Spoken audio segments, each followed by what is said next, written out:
1916. The birth of the Irish nation. And the birth of my granny. She is one of 10 children, none of whom would be educated. The first Irish constitution is written. The selling, publishing, distributing or importing of any publication that relates to contraception or abortion is banned. The sale, importation and advertising of any contraceptive is criminalised. De Valera rewrites the Irish Constitution, and Father John Charles McQuaid claims a special position for the Catholic Church. McQuaid is ordained Archbishop of Dublin and Primate of Ireland. The sale and distribution of any book that advocates the unnatural prevention of conception is prohibited. Not coincidentally, this is also the year my mother is conceived, the third of my grandmother's 8 unavoidable pregnancies. It was the 22nd of January 2015. My mother had been calling all morning. I hadn't answered. I was in the throes of a particularly harrowing hangover. Jesus.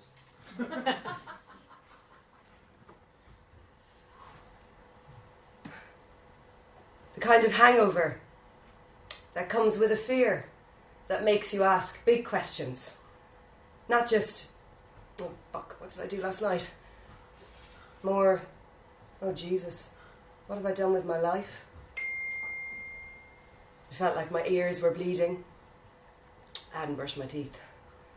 I was avoiding the harshly lit bathroom mirror because I knew that in it I would see runny mascara and the sins of my ancestors.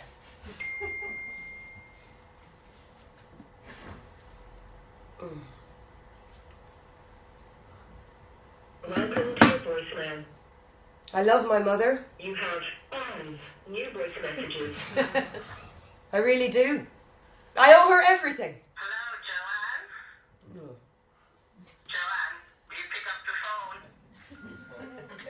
Joanne? Call you for the past 3/4 of an hour. Bye. Joanne, I keep ringing you. Will you answer your phone, please? I'm having my breakfast. I'm getting really annoyed now. Joanne? I just want to wish you a happy birthday. It was my birthday.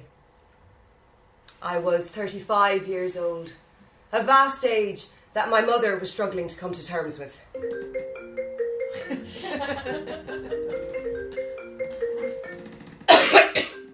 Hi.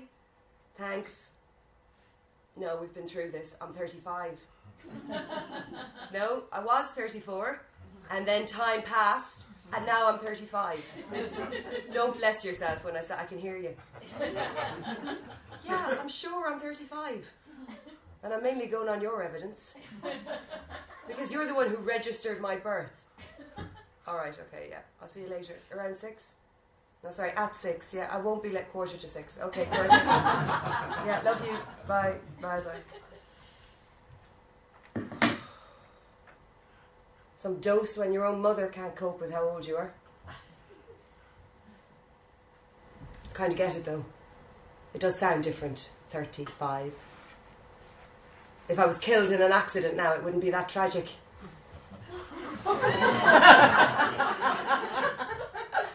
Middle-aged, single, childless woman Joanne Ryan died alone of complications resulting from a hangover in her rented flat this morning.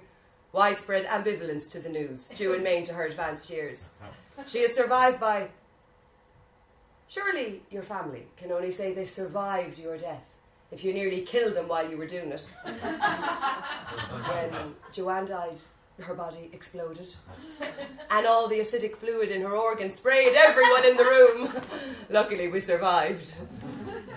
Except for Jim. He was holding her hand, so he got the brunt of it. And that's when I remembered holding my father's hand.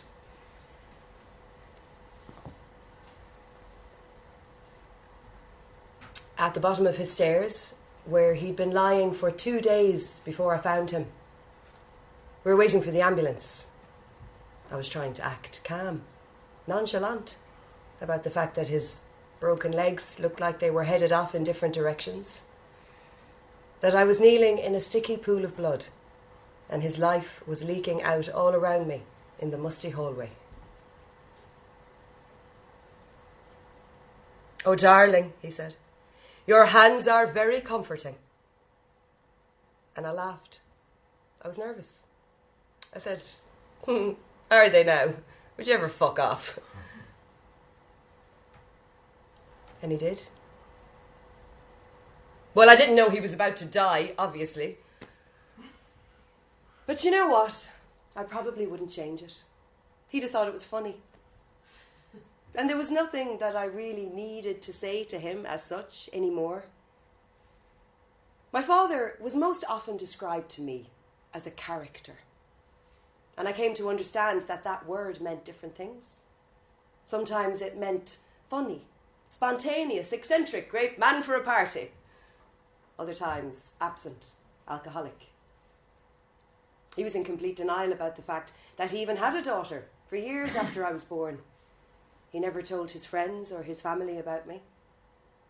Once, in a particular teenage rage, I didn't contact him for 2 years, and I don't think he cared, or even really noticed. Or if he did, he certainly didn't let on. But a few years before he died, he changed. He became really interested in me, in where I was and how I was and what I was doing and when he was going to see me for dinner or coffee or pinties. He remembered my birthday. He came to my shows. He was on time for appointments. We went on a holiday. And I think it was because he had become aware of his own mortality. He wasn't sick now or anything, but he had hit 70, realised that he probably actually was going to die at some point, and my stock went up. "You're my daughter, Joanne. You're my legacy, darling." All of a sudden, I was important. He wanted to travel to London to put his name on my birth cert, and at the time I thought it was just a gesture for me. But really, it was for him, so that his name could live on in connection with another's. Well, wasn't he lucky that he had a daughter knocking around at the 11th hour when he decided he wanted one? And that's what was sloshing around in my hungover mind on my 35th birthday. What happens if I wake up when I'm 70 and I freak out about my legacy? Tough shit. I'll have to adopt a panda or something. I'm bound to have a child at some point, though, aren't I? Although what if I don't? What if I can't? What if I never could in the first place? I mean, like, I've never gotten pregnant. You know, I suppose I've been careful enough for the most part, but you think I'd have had one slip at this stage, wouldn't you? And even if I'm not barren yet, I will be soon. Do you know, I read somewhere that a baby girl is born with all the eggs she'll ever have, and 11,000 of them die every month. There was a woman on the Late Late the other night who had a baby, and she was in her 50s. Yeah, well, even if it is possible, if I have a womb like the Nile Valley and eggs coming out my ears, do I want to have a child? And when am I going to make that decision? Do I just wait around and hope that it'll all become clear one day, that I'll figure it out by fucking osmosis? You could be waiting forever for the cows to come home. And sure, they might never come home. 11,000, like, every month. I'd be lucky if I have enough left to make an omelette. Fucking starving, actually. That's probably what's wrong with me. I need food. And lilt. Because you can't be existential if you're drinking lilt. Lilt with the totally tropical taste. With the totally tropical taste. Lilt. And that's how it started. A birthday that my mother couldn't really accept and my father couldn't really attend, and a massive hangover. For most of the preceding 34 years, I had been blissfully unaware of my ovaries. Once I got over the mess and shame of periods in my teens, I quite liked the reassuring rhythm of it all. If anything, I was angry that periods got such bad press, that they were something we were taught to fear and despise, when actually, embracing the cycle could give us an edge, to be accessed throughout the month in a natural blueprint for success.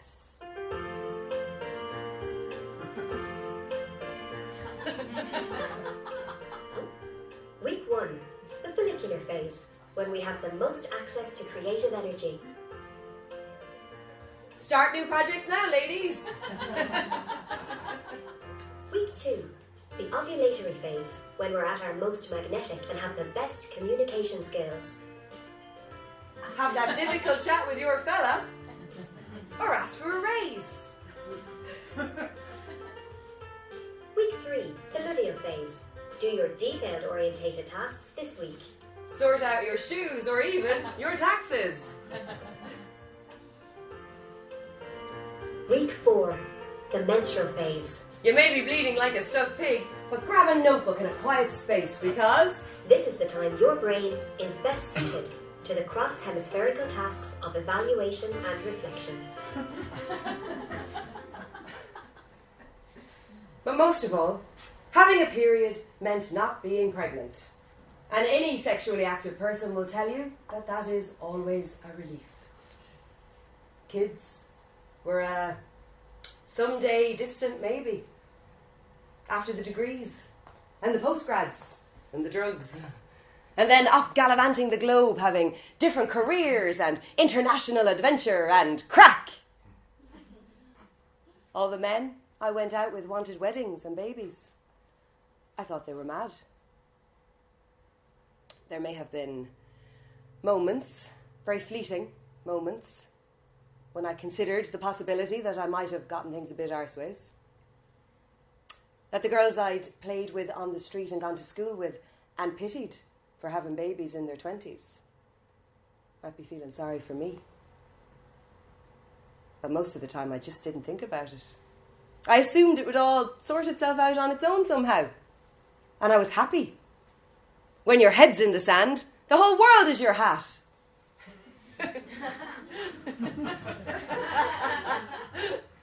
But something had shifted. Something had changed. And the next thing I knew, I was on the internet.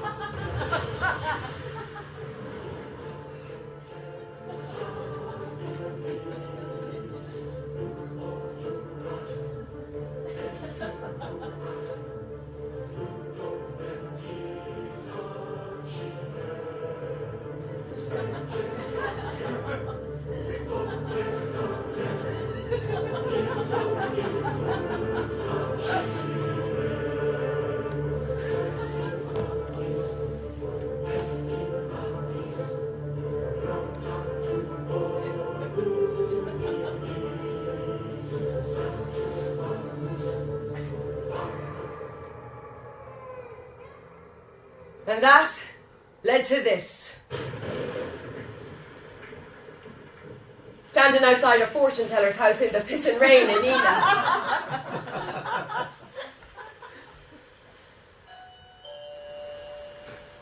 Now, in fairness, I'm an atheist and a rationalist. I think that's a lot of your trouble. But in desperation, I had decided to think outside the box to help me figure out what to do with my box, and well, here I was. Any concerns I might have had about her having real psychic abilities vanished as soon as she opened the door.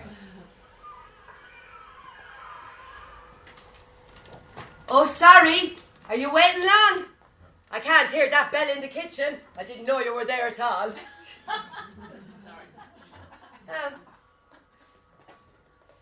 So come on in anyway, love. And you're very welcome. It was a small room, covered with runes and crystals and wizards and angels and pictures of Our Lady and Egyptian gods. She wasn't taking any chances. And she produced a pack of cards.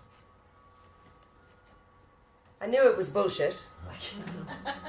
But I thought, maybe if she mentions that I'll have a child, or that I won't, or that I'd have 20 of them, that I might have, I don't know, some kind of emotional reaction, you know, one way or the other.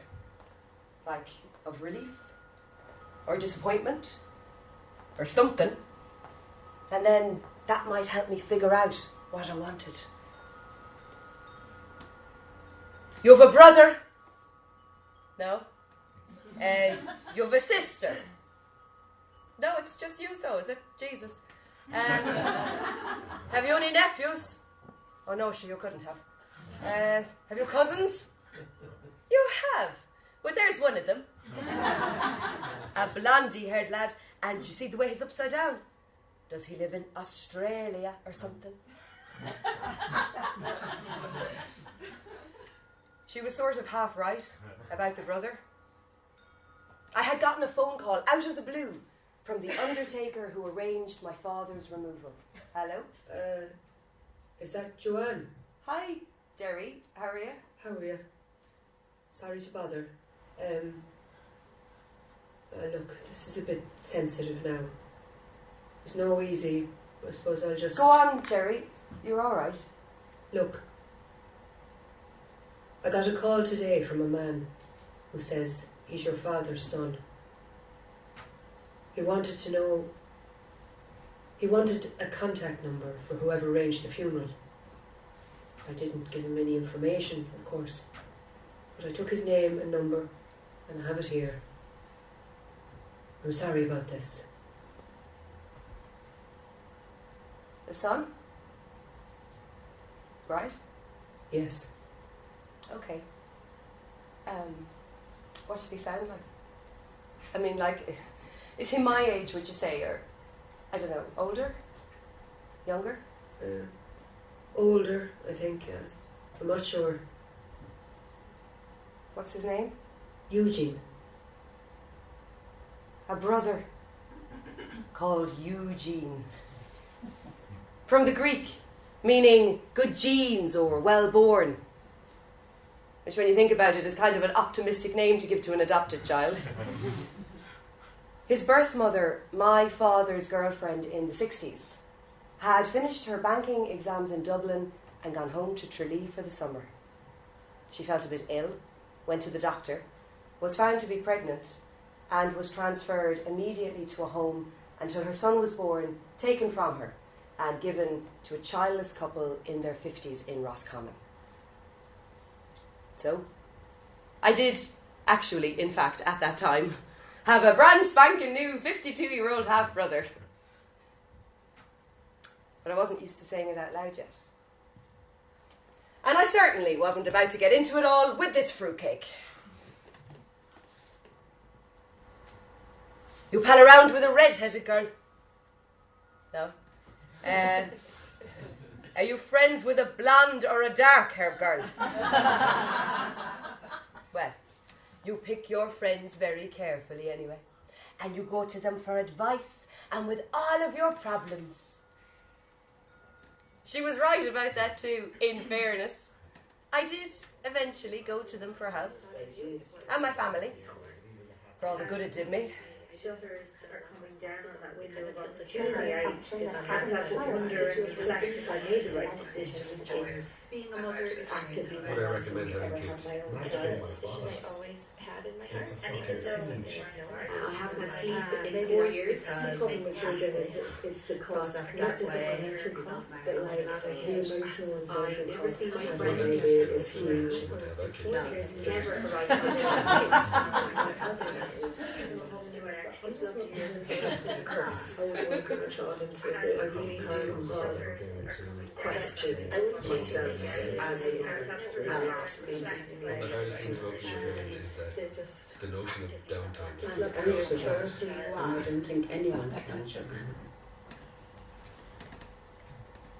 And your father? Oh, is he past, is he? God help us. Oh, wait. He's here with us in the room. He says he's at peace. And he loves you. No. And he's following you everywhere. What? I will, yeah. She says, will you cop on and stop following her around the place, mind your own business?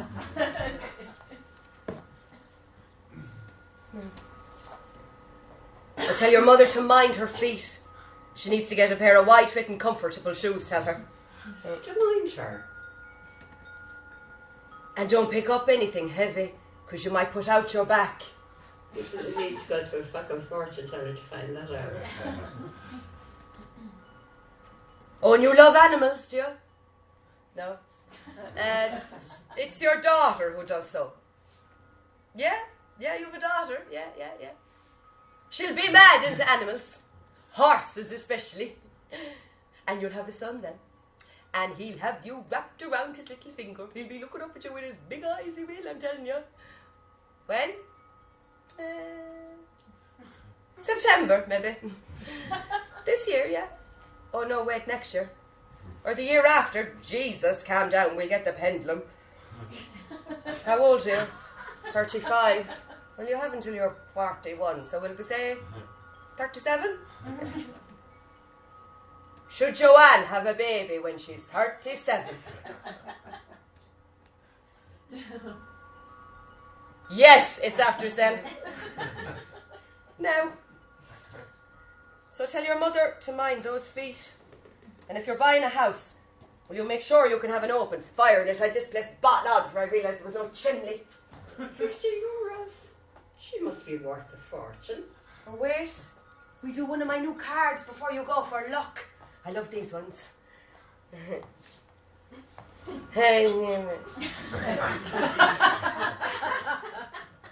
Merlinia. Oh, that's a good one. He's like a wizardy angel. Wait till I tell you what he says. You are indecisive because you do not have enough information. Seek expert advice before making a decision. Now, the wizardy angel had a point. I realised I needed to find out if I even could have kids before I started worrying about whether I wanted one or where I keep her horse. Welcome to the fertility clinic. How can I help? Hi, Harriet. I was just wondering, I suppose, what services you provide? Well, that very much depends. Are you trying to have a baby? No. But you're planning on having a baby soon. No, I don't think so. I don't know if I want one at all, actually. That's why I'm here. What? Well, I thought maybe I should find out where I stand, fertility-wise, and then that might help me make a decision, so. I see. And you have a partner? No. Well, yeah, kinda. This doesn't have anything to do with him. Doesn't have anything to do with him? Not at the moment, no. But you're going to be having the baby together. I don't know. I don't think so. Probably not, no. If you're going to be having a baby together, you should come to the clinic together. That's how it works. Usually. Okay. But surely single people who don't have partners, or people who only kind of have partners and don't want their partners to know, come to be tested as well? No. What, never? No. Not one single person? Not really. Okay. Is it possible for me to just, get my eggs counted or whatever? Is that possible? Here's a brochure. Thanks. I had just started seeing a Dublin man called Rob. But we'd really only spent a few weekends together at that point, and we're very much still at the stage where it is crucial to pretend that you are cool and flawless and sane. So I had decided against telling him that I was in the early throes of trying to figure out if I ever wanted to have a child. and that I probably needed to make a decision fairly soon, given my age and family history of early menopause. But that I was really confused. So I was thinking of getting my eggs counted to find out if the decision had already been made for me by years of smoking or just nature. Or that even if it hadn't, maybe just at the moment of getting the results, like a gut feeling of what I actually really wanted would suddenly surface. And I didn't see that any of that needed to involve him, necessarily. Or at all, really. But then I thought maybe I should tell him. In case he found the fertility clinic brochure hidden in my apartment and thought I was a psycho. Which I'm not. And so the next time I was with Rob, on our first city break together in Lisbon, I got a bit mangled on some local brew that I think was made out of the bodies of dead alcoholics. And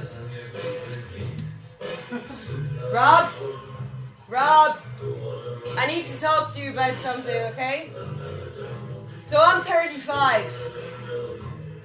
I know you know that, that's not the thing. I mean, I need to decide if I'm ever going to have a child, not now, Jesus, but ever. But I haven't got a clue, fucking zero. For a solitary minute, it'll only last. Oh yeah, sorry.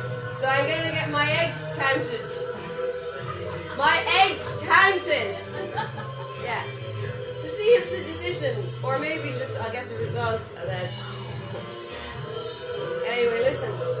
The most important thing is that none of this has got anything to do with you, alright? I'm only telling you because there's a fertility clinic brochure in my place. And I don't want you to find it. I think because I'm not. So that's all about that. We were sitting on a lumpy sofa in a freezing Airbnb apartment at the top of a vertical hill that I had impulse booked because it had a bath in the sitting room. And Rob said, Wow. That's really interesting. Interesting. Yeah, I think it's really important. Okay. Look, I know as a man I don't have the same time pressures or whatever, but I have no idea if I want to have kids either, or if I even can have them. Right? Maybe I should get my sperm counted. Maybe that'll help me decide as well. Yeah? Yeah, we can both go just on our own. Yeah. Yeah. Not as a couple. As humans. Yeah. It's not about us having a baby together or anything. It's just, finding out where we stand. Making informed decisions. Cool. That's great. I feel much better now. I'm going to have another bath.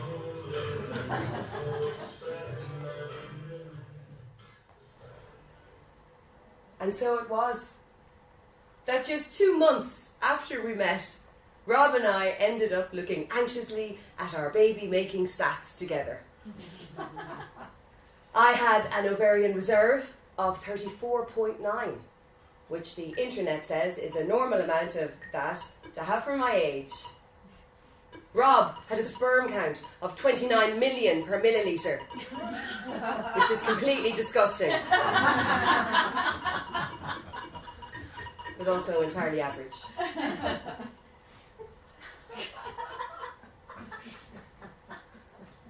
I asked him how he felt. He said that he thought he was relieved that the option hadn't been taken away from him, but that he was no closer to knowing whether or not he actually wanted to have a child. I said I felt the same. I told him that I was thinking of making a show to help me figure it all out. You're not going to base your whole life around this thing, are you? But don't worry, I told him. even if we're still together when I do, you definitely won't be in it. Lies, lies, lies, lies, lies. After my father died, I started to attract men who were a bit like him. Funny, charming, misogynistic arseholes. So I took a break from all men for 1 year. And at the end of that year, I went on Tinder. I know that this will do nothing to explode Irish culture myths and stereotypes, but in Limerick, my Tinder catchment comprised mainly of bizarre profile pictures of tractors, combine harvesters, horses, GA trophies, mammies, and in some cases, actual road frontage.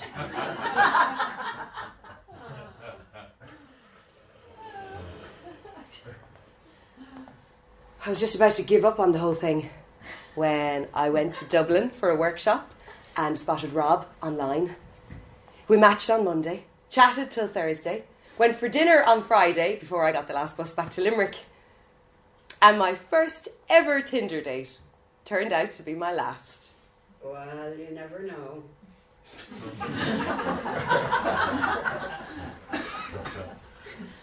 Rob isn't a misogynistic arsehole, and he doesn't own a tractor.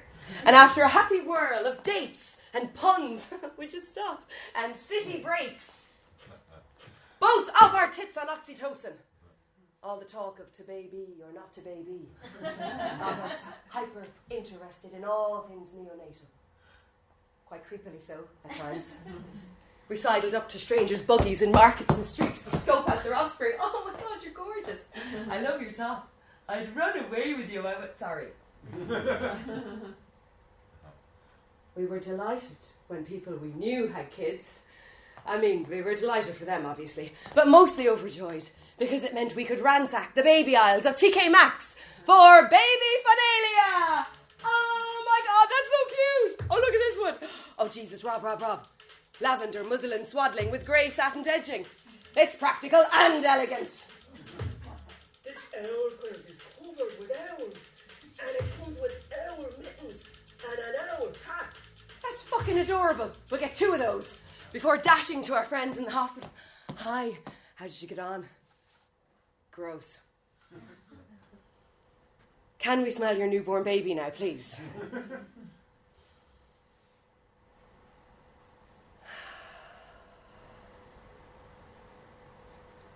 Until, to absolutely nobody's surprise, Rob revealed that he'd really like to have a baby too.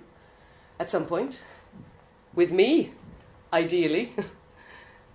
We were on another city break together in Budapest. Drunk this time as well, I suppose. We were on a boat that used to be a Ukrainian stoneholders in the 60s, but is now a floating music venue that Lonely Planet readers have voted the best bar in the world. And we were a little bit tipsy. Of course. And that's when Rob told me that he'd been thinking a lot and that he thought that he did really want to have a child. We passed a couple of hours imagining our maybe future selves and our maybe future lives, and it was fun. It was exciting. It was a bit like playing The Sims, you know, like, would it be Limerick? Would it be Dublin? What's the kitchen like? How does it all work? But the next morning, after a bit of sober reflection, I realised that, well, I was happy for him, that he'd figured out his place in the colour scheme of it all. But that didn't really change much for me. Because through no fault of his own, as a man, Rob had a much more straightforward journey to that decision. All he was really agreeing to do was have sex without a condom. Maybe many times. Which in sacrifice terms is the equivalent of me saying, no, I won't have any dinner tonight, thanks. I'll just have chocolate ice cream cake. My role, on the other hand, was to build the entire fucking thing inside my body for the best part of a year, with all the incumbent pain, sickness, discomfort, disfigurement, inconvenience, incontinence, job loss and health risk that comes with that. I was agreeing to somehow expel the baby from my body via my Geisha, which, I'm reliably informed by friends, May involve having to have my arse stitched back together again. And then buckling in for 6 months to a year of feeding the baby every few hours via my, frankly, at the best of times, painfully sensitive nipples. If things could be different, I asked him. If I could have the chocolate sex cake and you could do all the rest, would you? And after a few minutes of making the weird clopping noise he makes when he's seriously thinking something over, he had to admit that no, he probably wouldn't.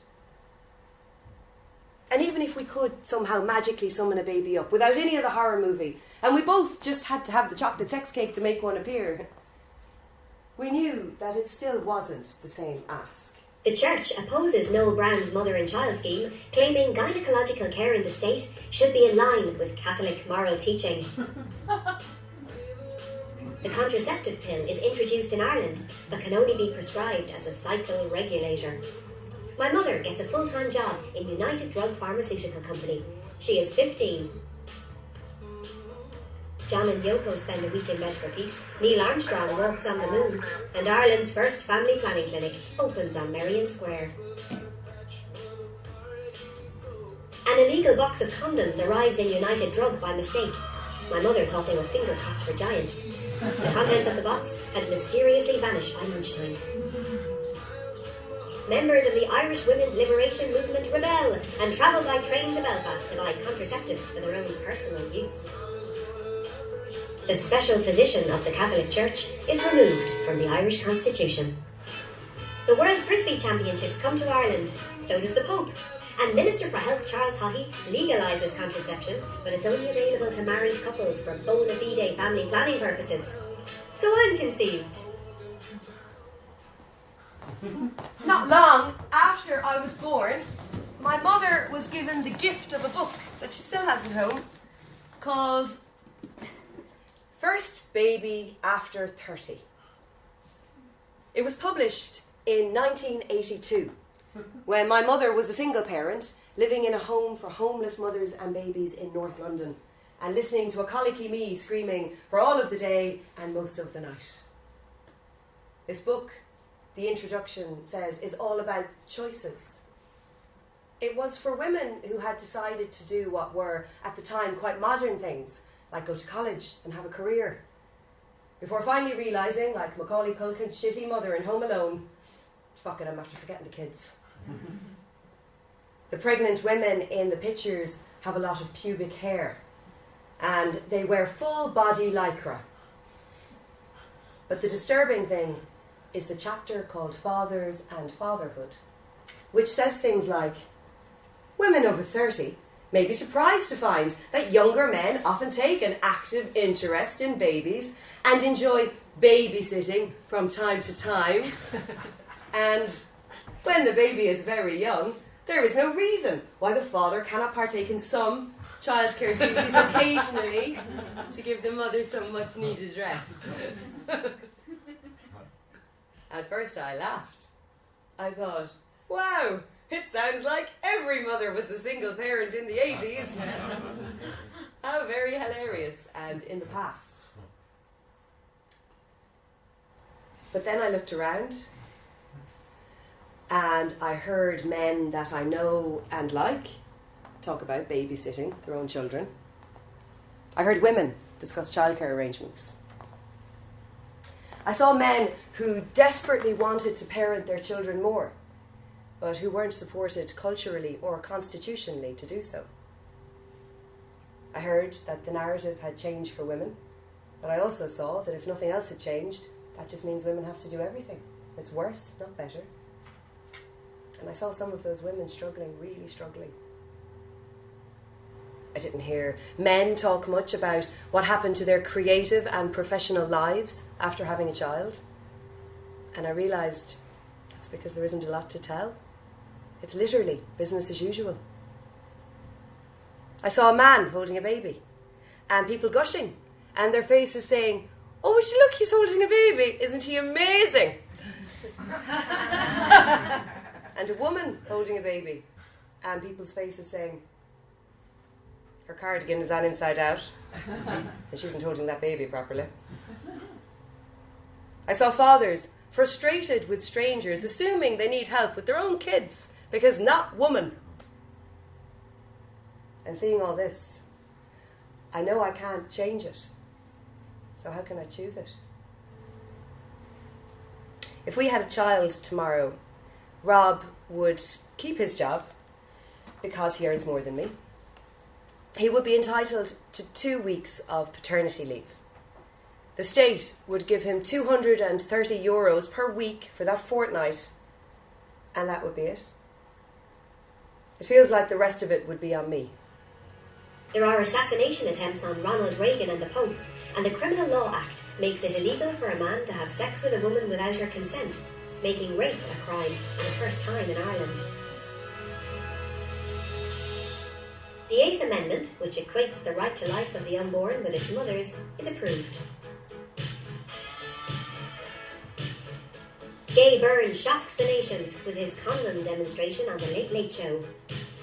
Bob Geldof organises Live Aid at Wembley, and the Health Act allows for the sale of condoms, but they can only be sold in chemists, doctors' surgeries and family planning clinics. The Berlin Wall comes down, Mary Robinson is elected president, and Nelson Mandela is freed. Changes to the Criminal Law Act mean a husband can now be found guilty of raping his wife. Reading Bella magazine with my mother by the fire one night, I make the mistake of asking her what a cycle is. Not a woman of half measures, she gives me her copy of Every Woman, a gynecological guide to life. I was 10. I had my first period in the Granary Library while returning my Judy Blume books. The X case leads to freedom of travel for abortion, and at a school retreat we watch a video about periods in which a woman tells us that tampons can kill you.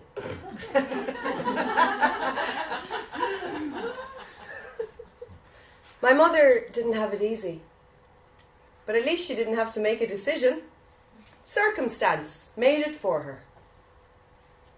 I was conceived accidentally during drunken break-up sex in April 1979 in the Limerick Inn Hotel. There should really be a blue plaque outside commemorating that. And that was it. There were no €1.49 pregnancy tests and deals then. So she had to go to a doctor in Ennis, a safely discreet distance from her home, to get the news. He told her that she was pregnant, but that she wasn't to worry, because he would arrange everything. Arrange what? She asked him. Everything, he said casually, having said it so many times before. The home, the adoption, the disappearing. And I was a 32-year-old woman then. It wasn't as if I was 16 or anything. And because she was a well-travelled, independent 32-year-old woman, she was able to do what the mother of my father's first child, 18 years earlier, couldn't. She left the surgery, left her job, left the country, got a boat to London, and spent the rest of her pregnancy sleeping on a camp bed in a friend's bedsit in Finchley, probably with springs sticking up into her arse, but safe from the doctors and nuns and churches and homes and judgment of Ireland. And on the 22nd of January 1980, at 6:45 a.m, I was born. 1 minute I was chatting away to the doctors about the IRA bombings, and the next minute you were there. You didn't know what was happening. I was delivered by Professor Ian Croft, who not only has the honour of being the first person to touch my arse, but is also the pioneer of test tube babies and fertility treatments in the world. The same man who went on to found the London Fertility Clinic. I was literally born into the arms of a new age. An age of IUI, IVI, IVF.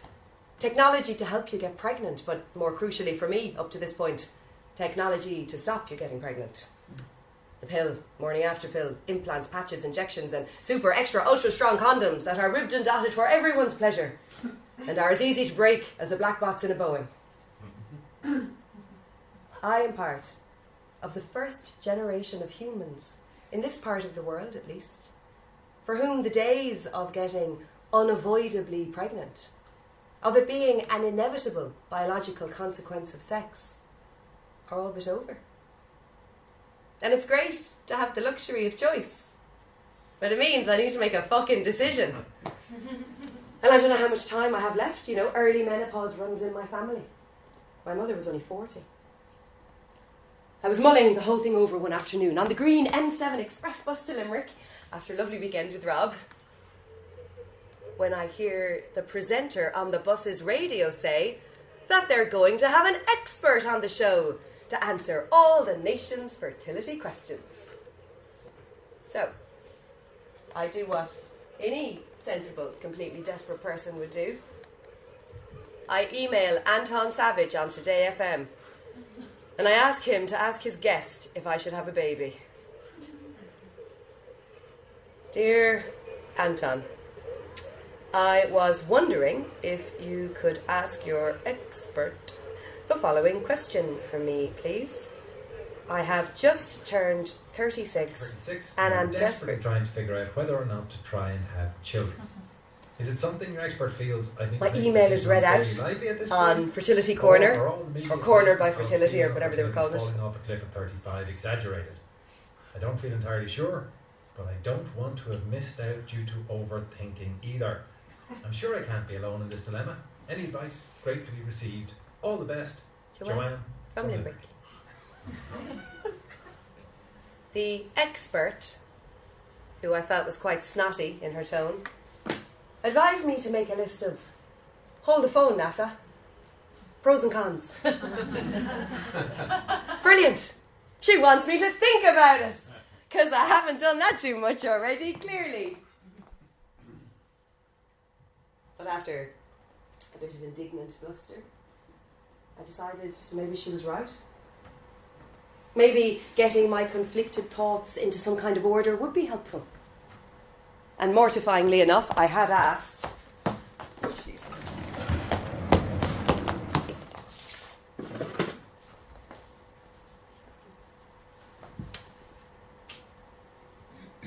Oh, hang on.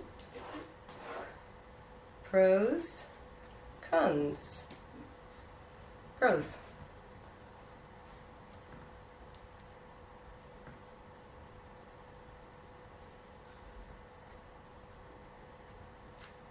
Legacy. Being able to pass the baton of my genes and values and experiences to a child. And then they'll go on and contribute to the bigger human story. You know, like bikes, cars, airplanes, roller coasters, soda streams, organ transplants. I didn't have to lift a finger. And I was given the gift of an established civilization, because every generation is compelled to build on the successes of the last. And it would be exciting to be part of that beautiful relay. But my legacy should be what I achieve and contribute in my own lifetime. What my potential children may potentially achieve, well, that's their legacy, not mine. Also, my child may turn out to be an idiot, or a fascist, or a murderer. They all have parents.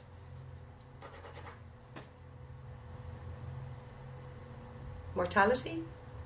Because in having kids we kind of cheat death.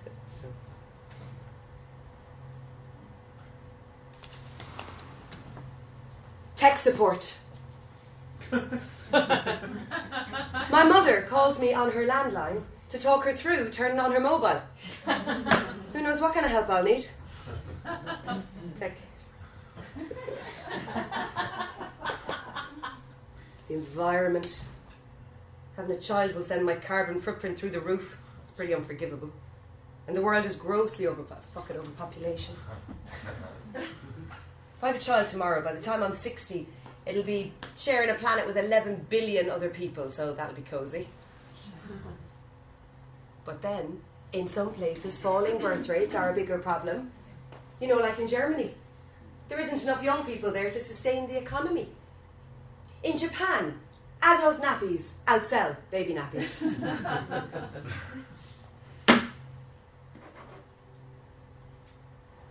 Care. Having someone to look after me when I'm older. I was my mother's full-time carer for a while once when she was bad, and I don't know what would have happened if I hadn't been there. I would have been fucked, really. Excuse my language. But I don't want to put someone else in that position, so. Child benefit? Haha, just kidding, obviously. Because financially, kids are a black hole. The average cost of raising a child in Ireland is over 100 grand. And if you put that with the loss of income and the pay gap and the pink tax, I'll be fucking skint. Judgment. In the 80s, good parenting meant remembering to leave the window in your car open a little bit when you locked your kids outside a pub for 2 hours. Before driving them home drunk. That is no longer the case. Is that homemade? Is it locally sourced? Is it gluten-free? Is it dairy-free? Is it nut-free? Is it egg-free? Is it BPA-free? Is it eco-friendly? Is it free range? Is it fair trade? Is it 100% cotton? Is it natural bamboo? Is it organic? Are you organic? Am I fucking organic? Did you have a natural birth? Are you breastfeeding? Are you using a sling? Are you no-cry sleep training? Are you attachment parenting? Are you baby signing?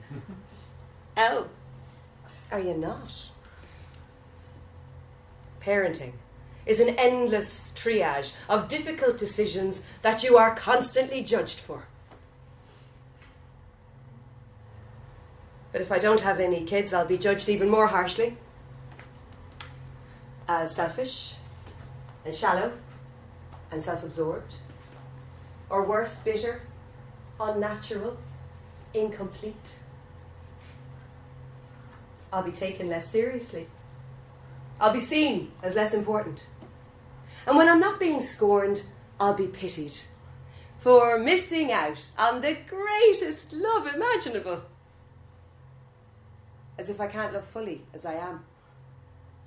As if parental love isn't just a hardwired phenomenon invented to stop kids being drowned in buckets and chucked into skips for making their parents' lives hell.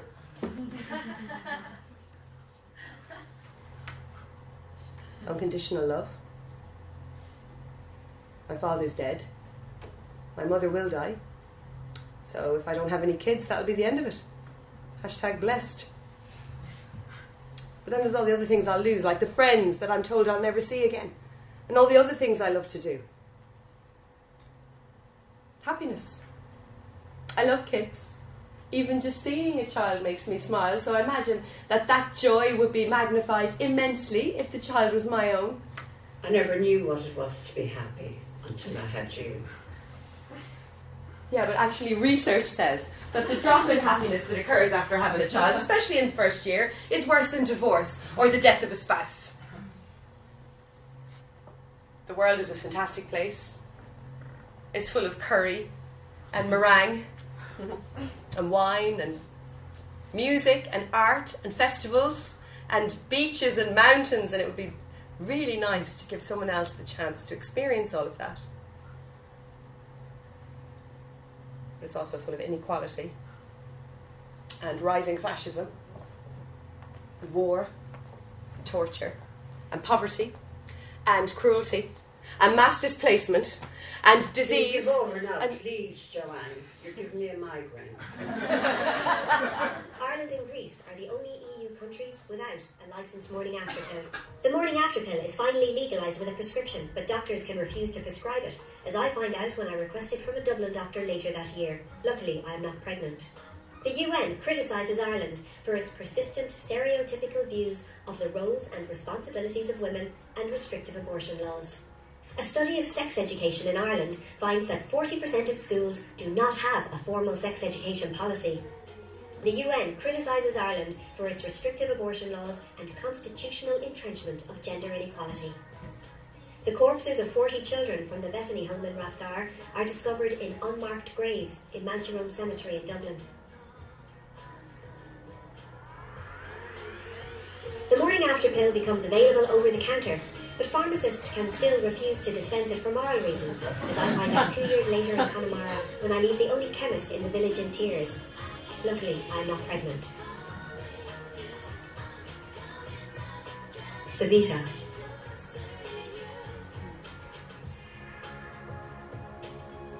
A major international UN survey of gender and parenting finds that Ireland is the most unequal in the world, with just 7% of unpaid childcare done by men.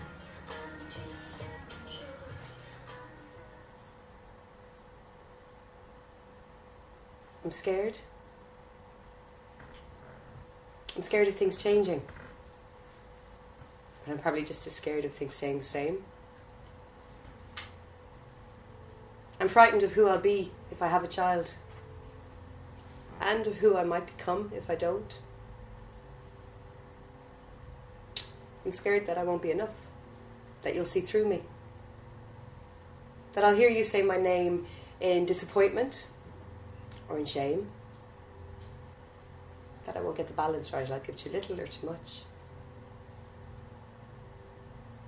I'm scared of all the risks involved. You might get sick. What if you die? I'm scared I'll have you and regret it. And that's an awful thing to say. But not having you and regretting that might be worse. I don't know. I'm scared that Rob will leave me. What if he decides that he wants to have a child more than he wants to be with me? You know, not this year or next year, but like in 5 years or 10 years? Who knows? He can. Or what if I have you and he leaves us? I'm scared that I'll miss the me I was before and then resent you for it. Or feel guilty that you're on your own and feel like I have to give you a sister or a brother, and how am I going to take care of 2 children and my mother? I might not be around. What? None of us were promised tomorrow, and I'm getting on. You're not even 70. I'm coming up to it. You can just put me in a home. I might. Or take me to Switzerland. Jesus.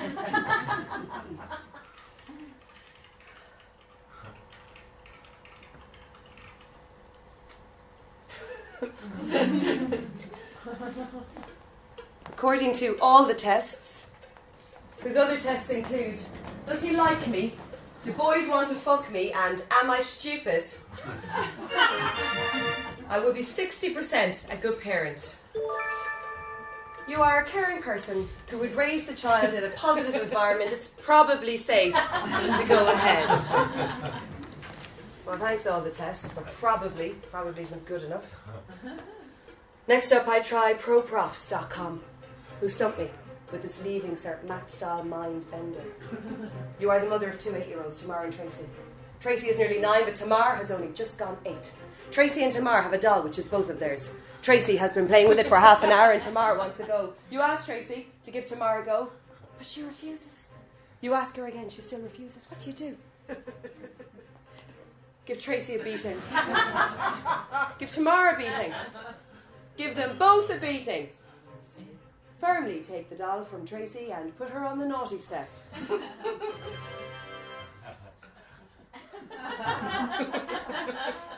On Quiblo.com, I deal with issues of my fictional child's teenage pregnancy. In this quiz, my promiscuous daughter's name is Liablo, which I find more upsetting than her sexual behaviour.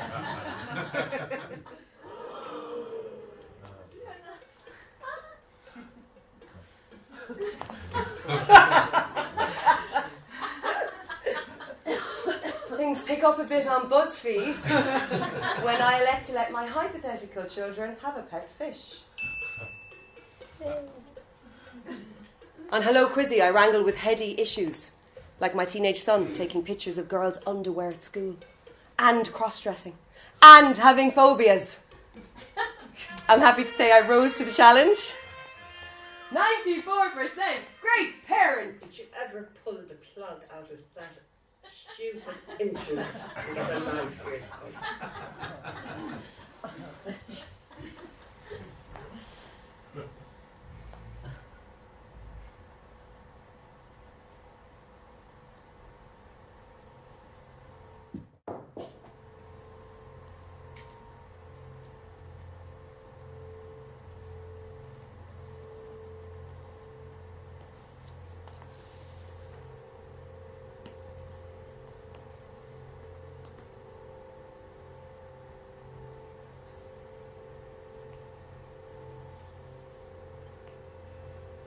I think Rob would be a good parent. He's kind, patient, reliable, and he's funny. But he's good at dad jokes anyway. We have fun. Everyone loves him. I love him. What would it be like? They'd cut your cord and hand you over, all wrinkly and wriggling, a bit bloody, crying. I'd be crying too, so'd Rob. Relieved it's all over and so happy to see you.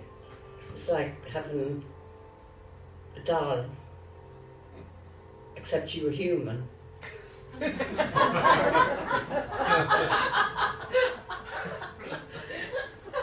Would you look like me? The only thing I prayed is that you wouldn't have big nose like mine. I'd hand you to Rob and he'd stick out his tongue to see if you mimic, because we saw this thing on YouTube. And you would. I'd stand for hours watching you sleep, study your eyebrows, your eyelashes, your lips. I suppose there was a bit of you that I didn't take in. The first week would pass somehow, and then the second.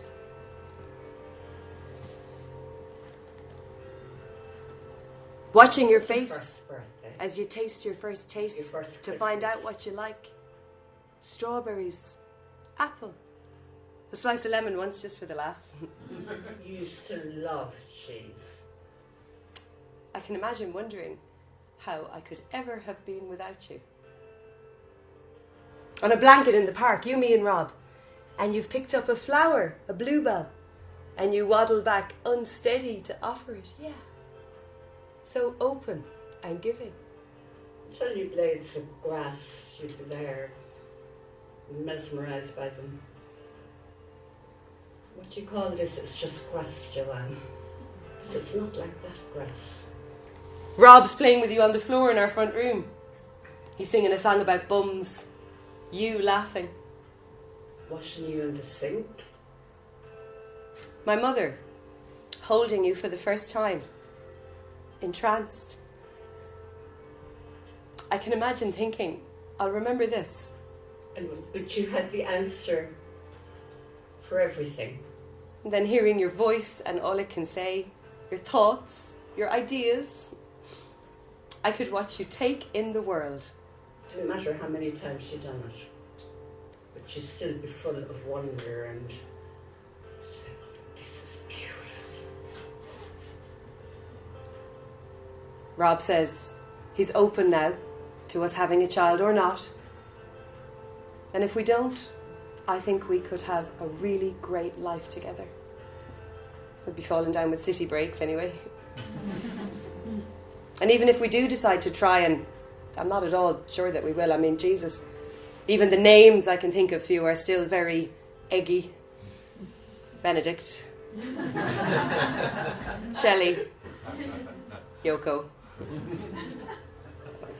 Even if we do decide to try, we might not be able to.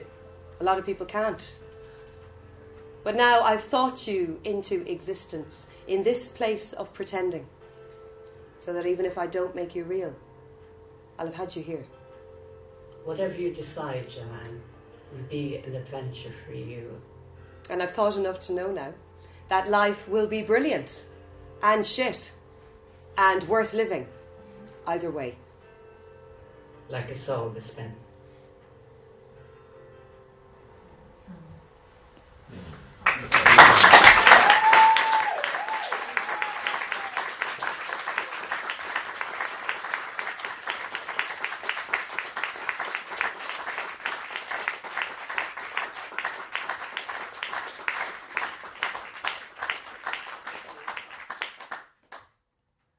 sure as eggs are eggs.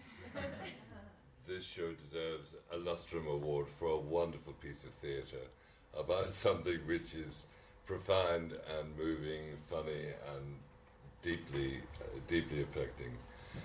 And not just because my name's Rob, actually.